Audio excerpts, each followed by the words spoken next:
غزوہ بدر میں حضور صلی اللہ علیہ وآلہ وسلم نے اپنے 313 جان نثاروں کے ساتھ مدینہ منورہ سے روانہ ہوئے۔ آگے 2 سیاہ رنگ کے اسلامی پرچم تھے، ان میں ایک حضرت سیدنا علی المرتضیٰ کے ہاتھ میں تھا۔ جب بدر کے قریب پہنچے تو امام المجاہدین حضور صلی اللہ علیہ وآلہ وسلم نے حضرت علی کو منتخب کیا کہ پتہ چلائیں کہ کیا معاملہ ہے۔ انہوں نے نہایت خوبی کے ساتھ یہ خدمت انجام دی۔ 17 رمضان المبارک جمعۃ المبارک کے دن جنگ بدر کی ابتدا ہوئی۔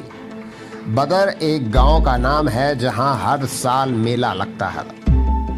یہ مقام مدینہ طیبہ سے تقریباً 80 میل کے فاصلے پر ہے، جہاں پانی کے چند کنویں تھے اور ملک شام سے آنے والے قافلے اسی مقام پر ٹھہرا کرتے تھے۔ حضور صلی اللہ علیہ وآلہ وسلم اور صحابہ کرام نے جب ہجرت مدینہ فرمائی تو قریش نے ہجرت کے ساتھ ہی مدینہ طیبہ پر حملہ کی تیاریاں شروع کر دیں۔ اسی اثناء میں یہ خبر بھی مکہ معظمہ میں پھیل گئی کہ مسلمان قریش مکہ کے شام سے آنے والے قافلے کو لوٹنے آ رہے ہیں، اور اس پر مزید یہ کہ عمرو بن خزومی کے قتل کا اتفاقیہ واقعہ بھی پیش آ گیا، جس نے قریش مکہ کی آتش غضب کو مزید بھڑکا دیا۔ حضور صلی اللہ علیہ وآلہ وسلم کو جب ان حالات کی خبر ہوئی تو آپ صلی اللہ علیہ وآلہ وسلم نے اپنے صحابہ کرام کو جمع کیا اور امر واقع کا اظہار فرمایا۔ حضرت ابوبکر صدیق اور دیگر صحابہ کرام نے جواب میں نہایت جان نثارانہ انداز میں تقریر کی۔ حضور صلی اللہ علیہ وآلہ وسلم نے خدا کی قسم کھا کر کہا کہ اگر آپ حکم فرمائیں تو ہم سمندر میں کودنے کو تیار ہیں۔ ایسا کہنا تھا حضرت سعد بن عبادہ کا۔ ہم موسیٰ کی امت کی طرح یہ نہیں کہیں گے کہ آپ اور آپ کا رب خود جا کر لڑیں، ہم تو یہیں بیٹھے ہوئے ہیں، بلکہ ہم آپ کے دائیں سے بائیں سے سامنے سے پیچھے سے لڑیں گے۔ پھر آپ کے اعلان کیا کہ ہم لوگ واقعی آپ کے تابعدار ہوں گے۔ جہاں آپ صلی اللہ علیہ وآلہ وسلم کا پسینہ گرے گا وہاں ہم اپنا خون بہا دیں گے۔ آپ صلی اللہ علیہ وآلہ وسلم بسم اللہ کیجئے اور جنگ کا حکم فرمائیں، انشاءاللہ اسلام ہی غالب آئے گا۔ حضور صلی اللہ علیہ وآلہ وسلم نے جب صحابہ کرام کے اس جذبہ سرفروشانہ اور جوش ایمانی کو دیکھا تو آپ کا چہرہ اقدس فرط مسرت سے چمک اٹھا۔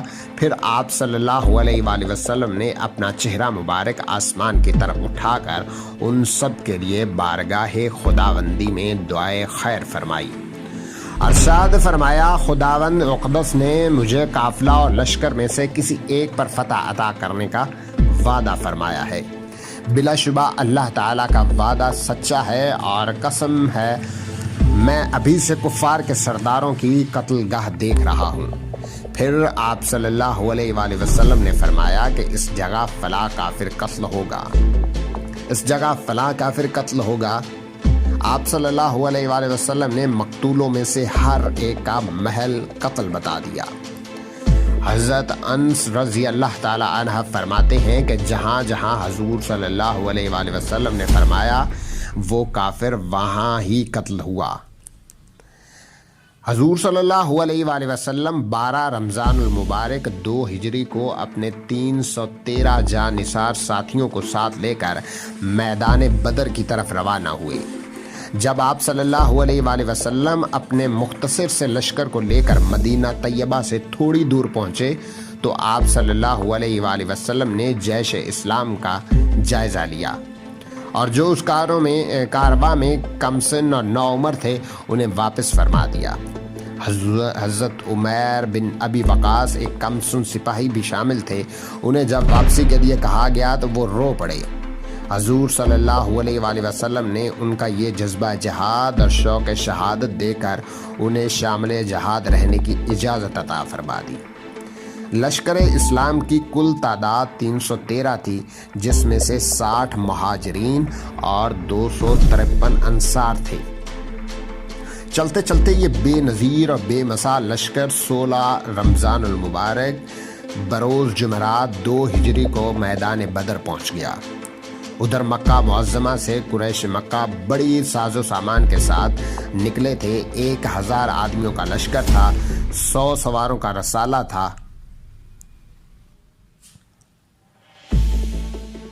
17 رمضان المبارک کی مبارک شب تھی۔ تمام مجاہدین اسلام آرام فرما رہے تھے، جبکہ حضور صلی اللہ علیہ وآلہ وسلم نے ساری رات عبادت اور ریاضت اور دعا میں گزاری۔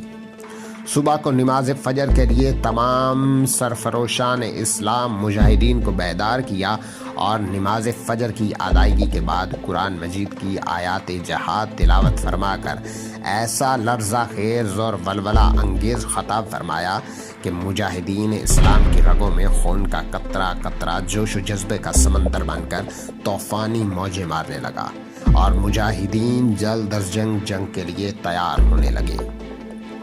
حضور صلی اللہ علیہ وآلہ وسلم کے دست اقدس میں ایک تیر تھا، اس کے اشارے سے آپ صلی اللہ علیہ وآلہ وسلم کی صفیں قائم فرما رہے تھے۔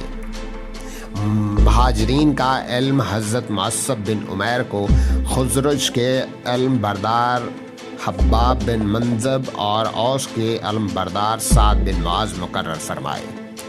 چنانچہ لشکر اسلام کی صف آرائی ہوئی اور مشرکین مکہ بھی مقابل میں صفیں باندھنے کھڑے ہو گئے۔ حضور صلی اللہ علیہ وآلہ وسلم نے میدان بدر میں اپنے جان نثار سپاہیوں کو دیکھا اور ان کی قلیل تعداد اور بے سر و سامانی کو بھی دیکھا تو بارگاہ خداوندی میں یوں التجا کی کہ اے اللہ، تو نے مجھ سے جو وعدہ فرمایا ہے وہ پورا فرما۔ اے اللہ، اگر آج یہ مٹھی پر نفوس ہلاک ہو گئے تو پھر قیامت تک تمام روئے زمین پر تیری عبادت کرنے والا کوئی نہیں ہوگا۔ حضور صلی اللہ علیہ وآلہ وسلم کچھ اس طرح خشوع و خضوع سے دعا کر رہے تھے کہ آپ صلی اللہ علیہ وآلہ وسلم چادر مبارک آپ دوش اقدس سے گر گئی تو حضرت ابو بکر صدیق نے چادر مبارک اٹھا کر آپ کے کاندھے مبارک پر ڈال دی اور عرض کی، یا رسول اللہ، اب بس کیجئے، اللہ نے جو فتح عطا کرنے کا وعدہ فرمایا ہے وہ ضرور پورا ہوگا۔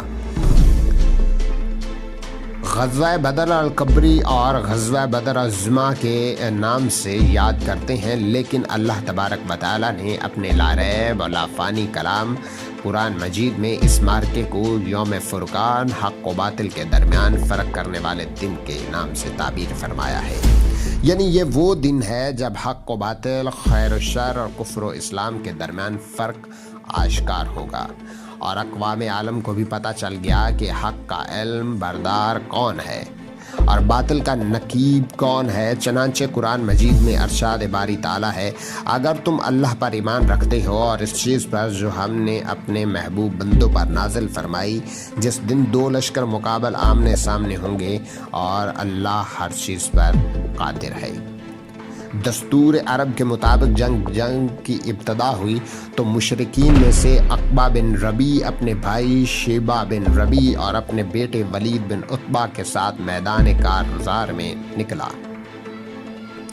مبارزت قلب لگا تو لشکر اسلام میں حضرت امیر حمزہ، حضرت علی المرتضیٰ اور حضرت عبیدہ رضی اللہ عتبہ، ولید اور شیبہ کے مقابل ہوئے اور یوں دست با دست جنگ شروع ہوئی تو حضرت امیر حمزہ نے عتبہ بن ربی کو واصل جہنم کر دیا، جبکہ حضرت علی حیدر کرار نے ولید بن عتبہ کو جہنم رسید کیا۔